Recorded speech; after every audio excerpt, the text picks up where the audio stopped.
പെൺകുട്ടികളോടും സത്യവിശ്വാസിനികളായ സ്ത്രീകളോടും നിങ്ങൾ പറയണം, അവർ അവരുടെ ജിൽബാബുകൾ ശരീരത്തിലേക്ക് താഴ്ത്തിയിരട്ടെ. എന്താ ജിൽബാബ് എന്ന് പറഞ്ഞാൽ? ശരീരം ഒന്നായി മൂടുന്ന പർദ്ദക്ക് പറയുന്ന പേരാണ് ജിൽബാബ്. മനസ്സിലായില്ലേ? അതാണ് മുസ്ലിം പെണ്ണിന്റെ വേഷം. ചുരിദാർ മുസ്ലിം പെണ്ണിന്റെ വേഷമല്ല, സാരി മുസ്ലിം പെണ്ണിന്റെ വേഷമല്ല. കാരണം അതൊക്കെ ശരീരത്തെ അഴക് വർദ്ധിപ്പിക്കുന്നതാണ്. പർദ്ദ എന്ന് പറഞ്ഞാൽ ശരീരത്തിന്റെ അഴക് മറച്ചു വെക്കുന്നതാണ്. അതുകൊണ്ട് ആ പർദ്ദക്ക് ചില നിബന്ധനകൾ മുസ്ലിം പണ്ഡിതന്മാർ 8ഓളം നിബന്ധനകൾ പറഞ്ഞിട്ടുണ്ട്. ഒന്നാമത്തത്, പർദ്ദ തന്നെ ആകർഷണീയമായിരിക്കരുത്. ഇന്ന് ചില പർദ്ദകൾ നമ്മളെ തലശ്ശേരിന്നാണ് അതൊക്കെ ഇറങ്ങൽ. 15 കണ്ണാടി കയ്യുമ്മേ, 15 കണ്ണാടി കയ്യുമ്മേ, ഇവിടുന്ന് ഇങ്ങോട്ട് കണ്ണാടി, കുറെ എംബ്രോയിഡറി. ഒരു പർദ്ദ അടിക്കാൻ 1000 റുപ്യ കിട്ടും. എന്താ? ഒരു കണ്ണാടിക്ക് 5 റുപ്യ, അത് വെച്ച് പിടിപ്പിക്കാൻ 3 റുപ്യ. അപ്പൊ 8 100 × 8 800 അതിനെ കിട്ടി. പിന്നെ അടിച്ചതിന് 500 റുപ്യ വേറെ. അപ്പൊ 1300 1500 റുപ്യ പർദ്ദ അടിക്കാൻ. എന്തിനാത്? മറ്റുള്ളവരെ ആകർഷിക്കാൻ. ഒരു കല്യാണത്തിന് 3 പർദ്ദ പെണ്ണുങ്ങൾ എടുക്കണേ. മൈലാഞ്ചിന്റെ അന്ന് 1, പിന്നെ കല്യാണത്തിന്റെ അന്ന് രാവിലെ ഉച്ചോളം 1, പിന്നെ ഉച്ചയ്ക്ക് ശേഷം 1. ഇതൊക്കെ എടുത്തു കൊടുക്കുന്ന അപ്പന്മാരുണ്ട് ഇവിടെ. എന്നിട്ട് തല വണയം വെച്ച് പലിശയും വാങ്ങിയിട്ട് എങ്ങനെയെങ്കിലും ഇതൊക്കെ സാധിപ്പിച്ചു കൊടുക്കണേ. വൃത്തികെട്ട സംസ്കാരമല്ലേ ഇത്? ആരോ അള്ളാഹുവിന്റെ ദൂരത്തിനൊക്കെ നമ്മൾ മറുപടി പറയേണ്ടി വരൂലേ? അപ്പൊ പർദ്ദ തന്നെ ആകർഷണീയം. പർദ്ദ ഇട്ടണോ പർദ്ദയാണ്, പക്ഷെ കണ്ടാ നല്ല നോക്കിപ്പോണയാതി പർദ്ദ.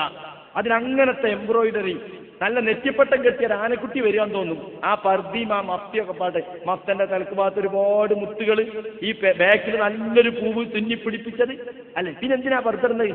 പർദ്ദ ഇടണമെന്ന് പറഞ്ഞത് പെണ്ണിന്റെ മാദകത്വം മറച്ചു വെക്കാനാണ്, പെണ്ണിന്റെ അഴക് വെളിവാക്കാതിരിക്കാനാണ്. പക്ഷേ അഴകിനെ ദ്വിഗുണീഭവിപ്പിക്കുന്ന തരത്തിലുള്ള പർദ്ദയായാലോ അതൊന്ന് പർദ്ദ ആകർഷകമായിരിക്കാൻ. ഇതിനാണ് കറുപ്പ് പർദ്ദ വയ്ക്കേണ്ടത്. മറ്റ് കളറുകളൊക്കെ ആകർഷകമാണ്, കറുപ്പ് ആകർഷകമല്ലാത്തതുകൊണ്ടാണ് കറുപ്പ് വേണമെന്ന് മുസ്ലിം പണ്ഡിതന്മാർ പ്രത്യേകം നിഷ്കർഷിച്ചത്. അവിടെ നമ്മളെ പർദ്ദ കച്ചവടക്കാർ 313 കളറുകളിൽ 1001 ഫാഷനുകളിൽ ഇറക്കുന്നു. എന്നിട്ട് പറയാണ്, എന്താ പറയണത്? ഏത് പർദ്ദ ശരീരം മുൻകൈയും മുഖവും ഒഴികെ ബാക്കിയൊക്കെ മറച്ചാൽ പിന്നെ ഏത് കളറായാലും എന്തലങ്കാരമുണ്ടെങ്കിലും കുഴപ്പമില്ല എന്ന് അവർ പരസ്യത്തിൽ കൊടുക്കുന്നു. ആരാ ഞങ്ങളത് പഠിപ്പിച്ചേ? ഒരു പർദ്ദക്കാരെ പരസ്യത്തിലുള്ളത്. മുസ്ലിം പണ്ഡിതന്മാർ അതിന് എതിർപ്പില്ല. എന്ത്?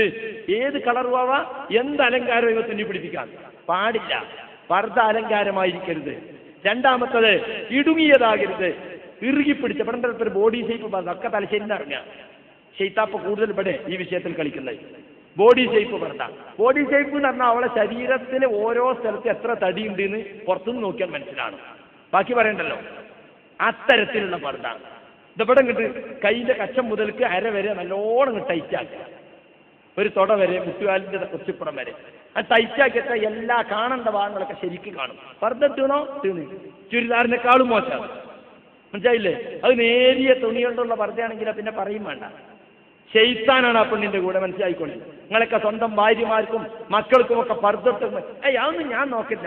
ഓള് പോകും, ഓള് താങ്ങും, ഓളടിക്കും, ഓളിടും, ഓള് നടക്കും. നിനക്കെന്താ പണി? ഭർത്താവിന്റെ ഉദ്യോഗ തന്നെ? അതൊന്നും നോക്കാൻ പറ്റൂലേ? നോക്കണതൊക്കെ. എങ്ങനത്തെ പർദ്ദ ഭാര്യ ഇടുന്നത്, എങ്ങനത്തെ പർദ്ദ മോളിടുന്നത്, എങ്ങനത്തെ പർദ്ദ പെങ്ങളിടുന്നത് നോക്കണം. ആണുങ്ങൾക്ക് ബാധ്യതയുണ്ട് അതിലൊക്കെ. അതിലൊന്നും ബാധ്യതല്ല. വെറും വൈകുന്നേരത്തെ ചെല്ല പൊതിയും കൊണ്ട് നേരം വെളുക്കുമ്പോൾ പോരാ, വൈകുന്നേരത്തെ പിറ്റേന്നും അത്ര പൂശിച്ചല്ല. ഇതാ നമ്മളെ പണി. ഭർത്താവ് എന്ന് പറഞ്ഞാൽ ആരാ? ഭർത്താവിന്റെ ഉത്തരവാദിത്വം എന്താ? നമ്മുടെ ഭാര്യമാര് പുറത്തിറങ്ങുന്നത് എങ്ങനെയായിരിക്കണം അത് നമ്മൾ അറിയണം. പല ആളുകളെ ശ്രദ്ധിക്കുന്നില്ല. അതുകൊണ്ടാണ് അത് ഗൗരവത്തിൽ പറയുന്നത്. പല പ്രാവശ്യം പറഞ്ഞിട്ടും നമ്മളെ ഈ പള്ളിയിൽ വരുന്ന പെണ്ണുങ്ങൾ പോലും ഇപ്പോഴും ചുരിദാറിട്ട് വരിക, ബാഗിൽ നിൽക്കാർ കുപ്പായിട്ട് വരിക, പുറത്തിറങ്ങിയിട്ടാണ് നിൽക്കാർ കുപ്പായിച്ചിട്ട് പഴയ ചുരിദാറുമ്പോൾ പോവുക. ഈ സ്വഭാവമൊക്കെ ഇവിടെ ഇപ്പോഴും നിലനിൽക്കുന്നു എന്നാണ് പെണ്ണുങ്ങൾ പറയുന്നത്. എന്താണ് ഈ ഖുത്ബയൊക്കെ കേട്ടിട്ട് കാര്യം? എന്തിനാ ഖുത്ബ മലയാളത്തിലാക്കിയത്? ഖുത്ബ മലയാളത്തിലാക്കിയത് ആളുകൾക്ക് മനസ്സിലാകാൻ വേണ്ടിയല്ലേ? ഞങ്ങൾക്ക് പ്രസംഗിച്ച് പഠിക്കാൻ വേണ്ടിയല്ല. ജനങ്ങൾ ജീവിതത്തിൽ പകർത്തി മാറ്റമുണ്ടാകണം. അതിനു വേണ്ടി അത് പറയുന്നത്. ഞങ്ങളെ അഭിപ്രായങ്ങളല്ല പറയുന്നത്, ഇസ്ലാമിന്റെ കാര്യങ്ങളാണ് പറയുന്നത്. അതുകൊണ്ട് സുഹൃത്തുക്കളെ, നമ്മുടെ പെൺകുട്ടികളുടെ വേഷം എങ്ങനെയായിരിക്കണമെന്ന് നമ്മൾ നല്ലവണ്ണം ശ്രദ്ധിക്കണം. കാരണം നമ്മൾ